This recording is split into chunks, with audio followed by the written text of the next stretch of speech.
Certains voient l'activité physique comme un investissement pour leur santé et leur bien-être. Vous voulez en faire partie ? Bienvenue chez Movemental. Je m'appelle Magali Dubois et je m'adresse particulièrement aux non-sportifs et à tous ceux qui aimeraient enfin réussir à adopter un mode de vie actif dans la durée.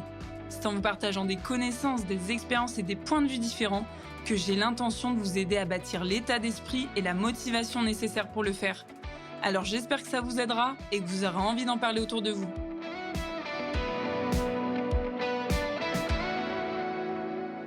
Pourquoi tu cherches à changer en 3 semaines alors que si ça se trouve, ça fait des mois, des années que tu bouges pas ou que tu bouges très peu. Et du coup, là, tu es en train de chercher à accélérer le temps, à faire en sorte que, boum, ça change et que tu passes dans un autre mode de vie. Et j'ai vraiment envie, là, dans ce nouvel épisode, d'aborder ce sujet de la patience, je dirais même de l'impatience, de ce caractère urgent, cette précipitation qu'on met en avant justement dans la reprise de l'activité physique. Et même au-delà de ça, parce qu'on est à un moment donné tous, entre guillemets, atteints de ce problème de l'impatience, que ce soit dans le sport, dans notre pratique ou dans d'autres projets, dans des projets pro ou dans n'importe quel autre contexte de vie. Je pense que vous voyez de quoi je parle. En tout cas, par rapport à une personne qui a envie de reprendre un mode de vie actif, durable dans le temps, eh bien, attention, parce que l'urgence, c'est un piège. Vouloir précipiter les choses, c'est un piège. Je vais donner un exemple basique de ce qui peut se passer. Ça fait des années que tu n'as pas fait vraiment de sport, et là, tu décides de t'y remettre sérieusement. Donc, tu fixes par exemple 2-3 séances par semaine, et tu commences ton truc, mais tu as envie de sentir des résultats rapidement. Tu vois, tu as vraiment envie que ça aille vite, et semaine après semaine, tu te dis « Oh là là, mais il se passe... j'ai toujours pas gagné tel truc, j'ai toujours pas perdu de poids, ça avance pas assez vite à mon goût. » Enfin bref, tu te rends compte assez rapidement qu'en fait, les résultats n'arrivent pas aussi vite. Et le résultat que tu obtiens, c'est au bout de 10, 15 jours, 3 semaines, en tout cas dans un laps de temps relativement réduit, tu cumules peut-être de la fatigue, de la frustration, de la pression, du doute. Enfin, il y a tous ces trucs-là qui s'installent, mais qui s'installent non pas à une intensité tranquille, qui viennent vraiment taper fort et crier fort. Et au bout du compte, généralement, ce qui se passe, c'est l'abandon en fait, de la pratique. Et on veut vraiment, en fait, dans cette fameuse reprise, ou peut-être que vous allez adapter mes propos pour d'autres contextes, mais on veut compenser en fait des années d'inactivité ou de manque d'activité physique, s'il ne s'agit pas d'avoir rien fait pendant des années, mais on veut compenser un peu ce truc-là en seulement quelques semaines. C'est là où vient déjà cette première contradiction. Et on voit vraiment le mouvement comme un peu une réparation express. Un peu comme si vous décidiez d'aller chez Carglass, je fais un peu de pub au passage, pour aller réparer l'impact qui est sur votre pare-brise. En 2-3 secondes c'est fait, en 1 heure c'est fait, et c'est tout bon, vous rentrez et c'est fini. En fait, c'est pas réellement comme ça que ça se passe. Et on a tendance justement à se précipiter, un peu comme si, je prends une autre image, on partait en sprintant d'un coup. Donc on sprint. Sauf que, en fait, combien de temps on est capable de sprinter ? En fait, un sprint, comme son nom l'indique, c'est un effort qui va être très rapide. Mais s'il est très rapide, il ne peut pas être tenu dans le temps, c'est impossible, tellement la vitesse, elle est élevée.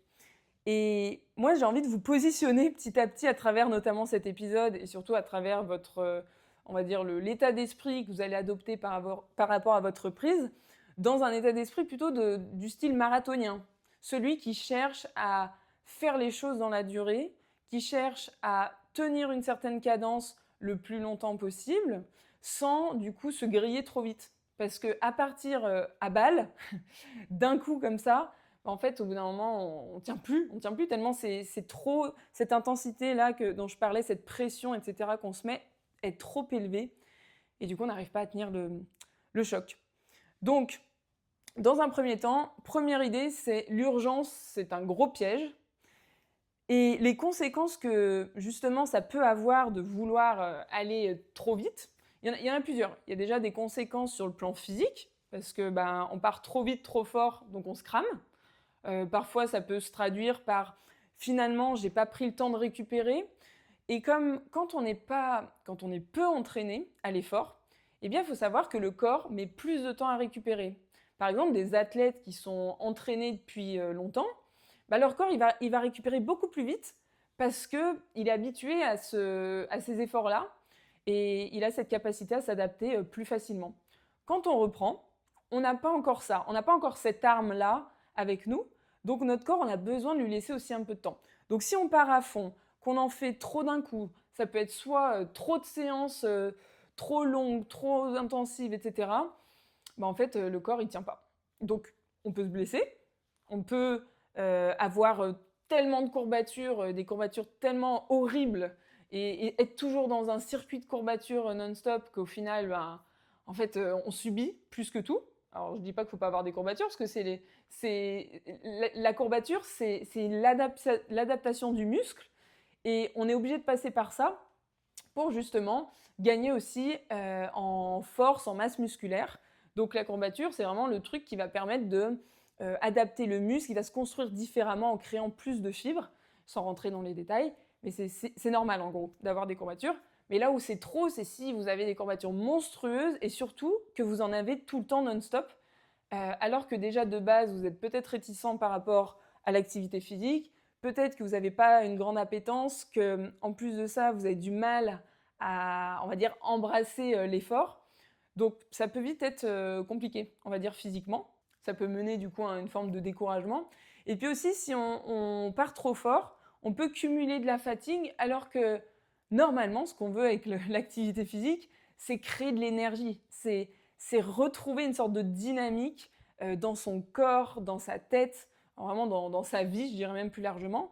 Donc si on fait trop, bah, en fait, on va provoquer un peu l'effet inverse et on va cumuler de la fatigue et au final, bah, on va plus trop avoir envie d'en faire, quoi, parce qu'on va pas voir en fait les résultats auxquels on s'attendait. Ensuite, sur le plan mental, bah, en fait, si on cherche à aller trop vite, on se crame aussi mentalement, parce que notre cerveau, il fuse, il fuse à 1000 à l'heure, et c'est là où il y a toutes ces phrases-là qui nous passent par la tête, comme pourquoi j'y arrive pas, pourquoi j'ai encore pas de résultat, pourquoi je sais pas, je gagne pas plus vite de tel ou tel truc. On commence à se comparer aux autres. Ah, mais je connais telle personne qui s'y est remis et ça allait beaucoup plus vite.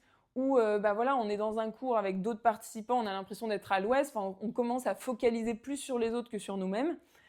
On a cette impression de stagner parce que justement on se dit que ça n'avance pas, donc on a l'impression qu'en fait c'est pas fait pour nous, qu'on n'y arrivera jamais. Enfin bref, toute cette cascade-là que vous connaissez de pensées qui viennent en rajouter une couche et qui viennent aussi montrer que bah, en fait on est en train de se cramer et on n'est pas en train de s'écouter non plus suffisamment. Et au-delà de toutes ces pensées, il y a cette espèce de sensation, de pression, de charge mentale aussi qui peut être très élevée. Alors forcément, quand on reprend une activité physique, j'ai déjà fait un épisode d'ailleurs là-dessus, il y a de la charge mentale parce que on rentre dans un truc dont on n'a pas l'habitude. Et donc forcément, ben, on a besoin de créer un changement, donc ça va prendre un peu plus de place dans notre tête. On est en plus en train de changer nos priorités. Mais quand c'est trop, c'est vraiment le trop que je veux mettre en avant, quand c'est trop, ben c'est là où finalement on n'arrive pas à tenir le truc. Et enfin, on nourrit aussi cette culpabilité. Quand on cherche à aller trop vite, on nourrit cette culpabilité parce qu'on se dit « Ah, je devrais quand même être plus discipliné dès qu'on va louper une séance, par exemple. J'ai aucune volonté, je suis incapable d'être régulier. » En fait, vous allez être à l'affût du moindre petit faux pas et moindre truc. Donc ça peut être une séance loupée, un exercice pas bien réussi, vous n'avez pas mis l'intensité que vous imaginiez. En fait, chaque détail, vous allez focaliser dessus et derrière, vous allez vous culpabiliser, vous frustrer, vous sentir nul et alimenter en fait toute une cascade de trucs qui vont, au bout d'un moment, vous conduire vers un échec ou un abandon. Parce que le schéma, si on veut le voir un peu globalement, ça fait si je mets de l'urgence, je me mets beaucoup la pression, parce qu'il faut que ça aille vite. Cette pression-là, bah comme on ne peut pas aller plus vite que la musique et que les résultats ne tombent pas du ciel, eh bien il y a de la frustration, purée, la montagne, elle est beaucoup trop haute. Oh, j'en suis qu'à ce niveau, j'ai encore tout ça. Et voilà, frustration qui entraîne derrière un abandon. Donc on peut vite tomber dans cette spirale. Et c'est là où j'ai envie de vous rappeler un petit peu l'image du marathonien, vous placer dans cette configuration-là de la stratégie qu'il faut que je choisisse dans ma reprise, c'est la stratégie du marathonien. Celui qui va chercher à trouver le bon équilibre pour que les choses durent dans le temps. C'est-à-dire que en avançant, vous ne franchissiez pas, on va dire, ce seuil de pression, de frustration, en gros que tous les voyants ne passent pas dans le rouge, sinon vous n'allez pas tenir la cadence. Donc ça va demander, et je vais en parler un petit peu après, d'être à l'écoute de ce qui se passe vraiment, plutôt que de chercher à foncer un petit peu de tête baissée ou en se disant « Ok, allez, il faut que je fasse ça, ça, ça, ça, ça. Maintenant, puisque ça fait des années que j'arrive pas à le faire, eh bien allez, je vais me discipliner et je vais y aller toutes les semaines et je vais faire mes 3 séances par semaine. » Enfin, d'y aller vraiment au forcing, quoi. D'y aller en mode à la guerre comme à la guerre. On va mettre de côté ce truc-là, d'accord ? Ça ne fonctionne pas. Si ça fonctionne qu'un temps. Donc ça peut donner l'illusion que ça fonctionne au début, mais je pense que c'est pas la seule stratégie à mettre en place, voire même c'est pas la meilleure du tout. Donc si ça fait des mois, voire des années que tu es dans la même situation, pourquoi se mettre dans l'urgence ? Vraiment. Est-ce qu'on est vraiment à 2 mois près, 3 mois près, 6 mois près, alors que ça fait peut-être déjà des mois, voire des années, qu'on est dans le même truc. En fait, on a le temps de construire les choses. C'est un peu... Là, l'image qui me vient en tête, c'est comme si vous décidiez de construire une maison toute seule en un mois. Et une maison de A à Z. Vous imaginez un peu le truc. Comment ça peut être possible de réussir à construire une maison toute seule en un mois ? C'est impossible. Parce que ça demande beaucoup trop de travail, beaucoup trop de choses à mettre en place, des épaules solides, bref, tout plein de trucs dont on n'est pas capable de faire ça en si peu de temps en fait. Déjà, est-ce qu'on en serait capable de le faire en 2-3 mois ? Pas forcément, donc imaginez le faire en si peu de temps. Donc cette image-là, elle peut paraître bête, mais je pense qu'elle illustre bien le truc. On va se rappeler plutôt que ce qu'on est en train d'entamer comme procédure, comme projet d'activité physique, c'est un gros chantier. C'est pas simplement faire les petites retouches de peinture, donc qu'on pourrait faire en 1 ou 2 jours. Là, c'est un gros chantier. Donc ce gros chantier, on va le préparer. Parce que ce que vous voulez vraiment, si je me trompe pas, c'est déconstruire, c'est modifier des habitudes de vie qui datent parfois depuis très longtemps. Et ces choses-là sont tellement parfois ancrées qu'elles nécessitent pas que de noter dans votre agenda 3 créneaux de sport et d'y aller. En fait, si c'était ça le secret, je pense qu'on y arriverait tous aussi facilement. Donc laissez-vous le temps. Pensez à cette maison que vous voulez construire. Laissez-vous le temps de la construire. Parce que si vous faites tout d'un coup, vous allez vous épuiser, vous allez vous dégoûter et vous n'allez plus jamais mettre les pieds dans cette maison, même une fois fini. Donc, laissez-vous le temps d'avancer step by step. Ça, c'est vraiment le premier conseil que j'ai envie de vous donner dans l'épisode. Non seulement rappelez-vous que vous allez avoir à modifier des habitudes, donc des actions concrètes que vous faites dans le quotidien, mais vous allez certainement aussi apprendre à faire bouger votre rapport au sport. Parce que si vous n'en avez pas fait depuis tout ce temps, c'est certainement que votre rapport au sport, ce n'est pas le truc que vous chérissez le plus dans votre vie. Vous allez certainement aussi avoir besoin de faire évoluer un peu vos priorités, puisque jusqu'à maintenant, ce n'était pas le truc qui prenait tant de place que ça dans votre vie. C'est d'autres choses qui prenaient de la place. Donc, il va y avoir un rééquilibrage à faire pour prioriser un petit peu plus le sport, mais on n'arrive pas forcément à le prioriser tant qu'on n'apprend pas à le voir un petit peu autrement. Donc pour ça, vous avez beaucoup d'épisodes de podcast que vous pouvez écouter pour progressivement vous familiariser, vous retrouver au sens retrouver une relation un peu différente avec le sport, l'activité physique, pour justement créer du coup cette nouvelle relation et qu'elle soit plus saine, si je le dis comme ça. Et en fait, je vais mettre l'accent sur une chose. Vraiment, je pense que vous êtes très dur avec vous-même. Vous êtes très dur avec vous-même parce que vous précipitez les choses, vous mettez une pression monstre sur les épaules, alors qu'en fait, il y a énormément de choses à faire évoluer, à faire bouger, à faire changer. C'est pas qu'une question de mettre en place une activité physique, c'est-à-dire bloquer dans l'agenda un créneau.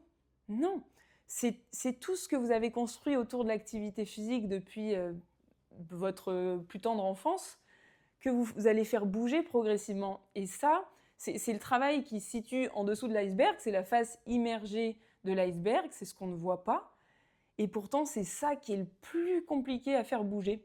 Et ça prend du temps.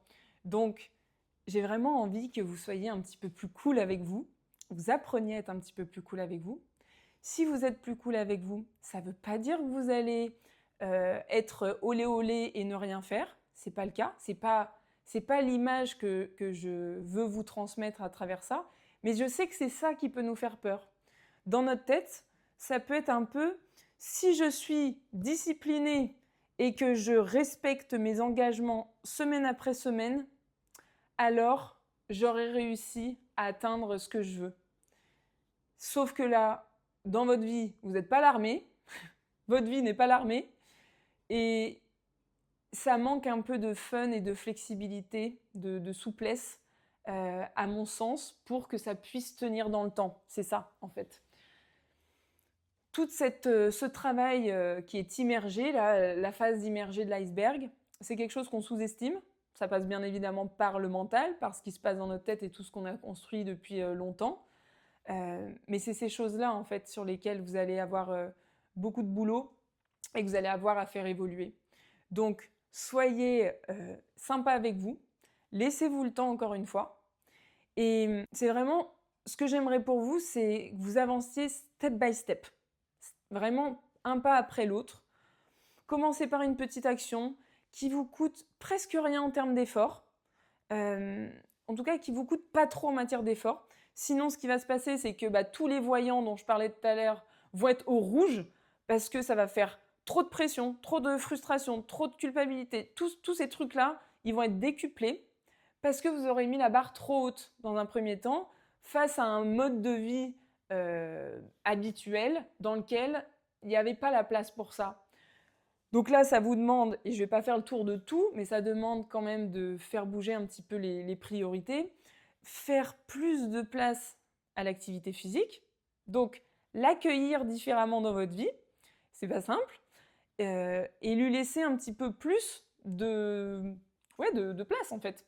Donc, step by step, une première action qui ne coûte pas trop en termes d'effort, voilà, qui ne soit pas trop lourde à porter mentalement pour pas que la charge mentale non plus associée soit trop intense.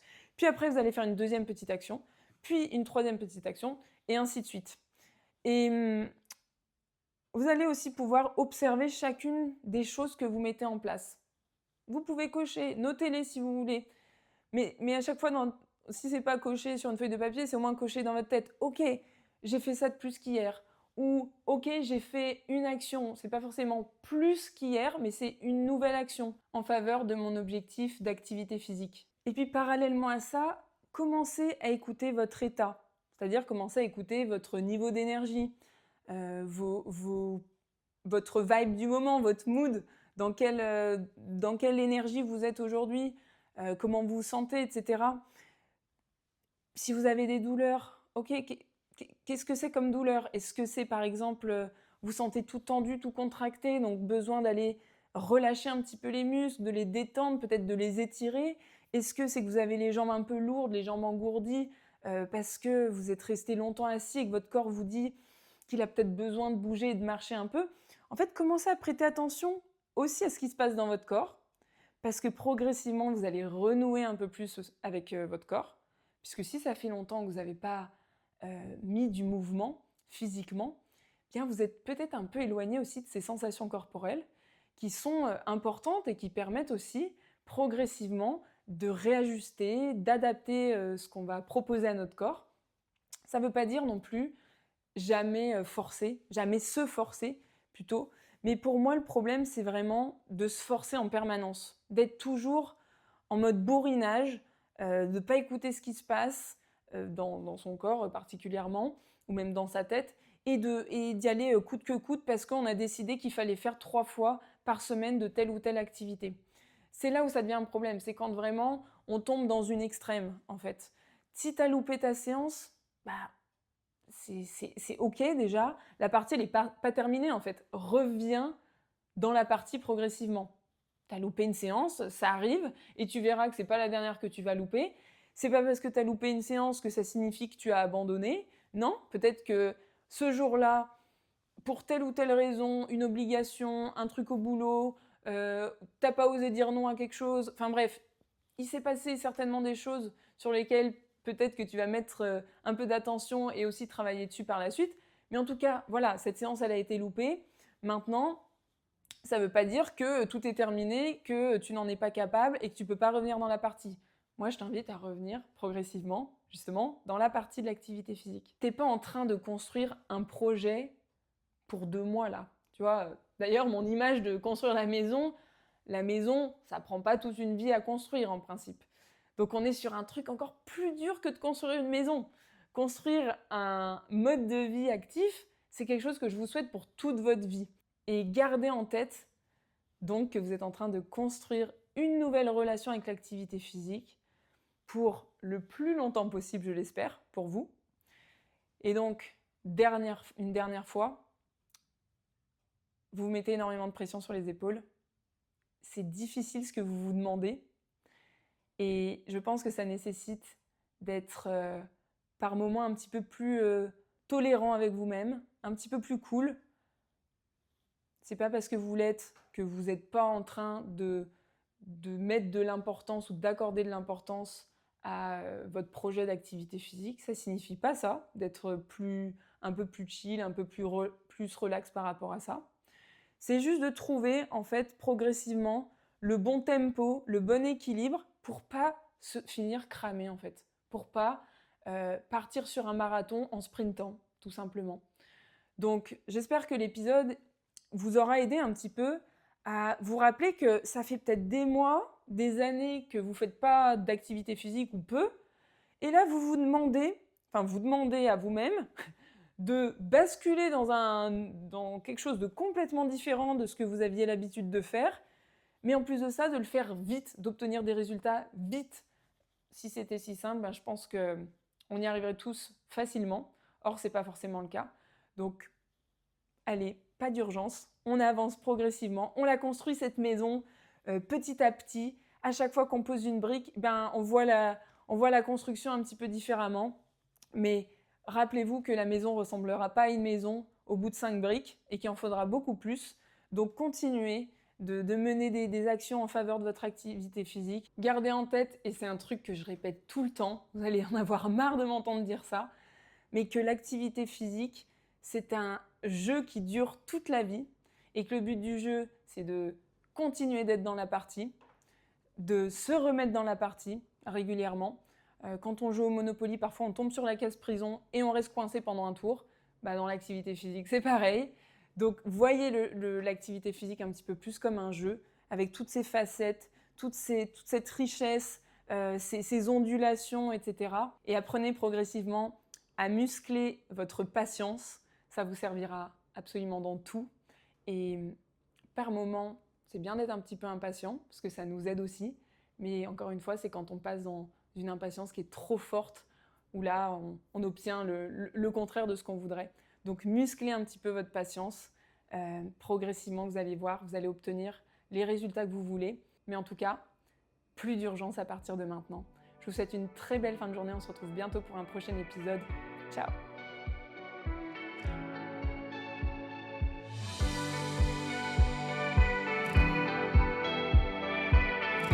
C'est tout pour aujourd'hui. Enfin, presque. Avant de partir, j'ai 2 questions pour vous. La première, c'est quelle est la chose que vous pourriez retenir de cet épisode ? Et la deuxième, à qui vous pourriez la raconter ? En partageant ce podcast et en lui attribuant la meilleure note possible, vous inspirerez d'autres personnes à être plus actives. Et comme votre avis compte beaucoup pour moi, N'hésitez pas à me faire part de vos réflexions, j'essaierai de vous répondre. À bientôt!